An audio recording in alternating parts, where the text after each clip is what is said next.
episode nga po ka-adventure dito sa ating selebrasyon para sa 800,000 followers ko sa Facebook ay naisipan kong makapagbigay ng saya sa ilang estudyante sa isang liblib na paaralan dito sa probinsya ng Masbate.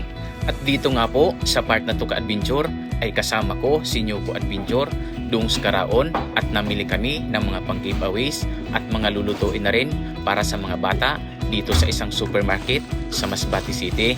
At pagdating naman namin sa bahay ay agad na naming inirepack yung mga giveaways para sa mga bata at iminarinate na rin po namin ang mga lulutuin namin para sa kinabukasan para makapagpasaya at makapagpakain tayo sa ilang estudyante.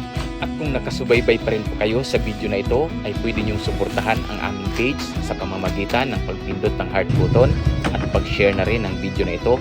Samahan niyo na rin ay follow ang aming mga page na Ampil Adventures, Nyoko Adventures at Dungs Karaon. At kinabukasan nga po ay agad na kaming bumiyahe kasama ng aking mga kaibigan. Naglakbay kami sa isang mataas na bundok kung saan matatanaw mo ang buong Masbate City at sa ibabang bahagi po nito ay matatagpuan ang isang liblib na barangay kung saan mayroong paaralan na kung tawagin ay Hulhugon Elementary School, sakop ng bayan ng Mubo, probinsya ng Masbate.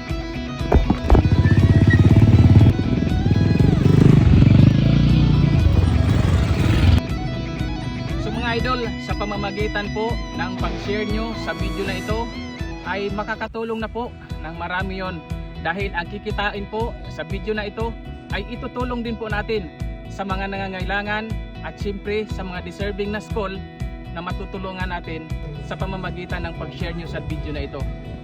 Kaya share nyo na para mas marami tayong matulungan. Posibleng kayo na ang kasunod.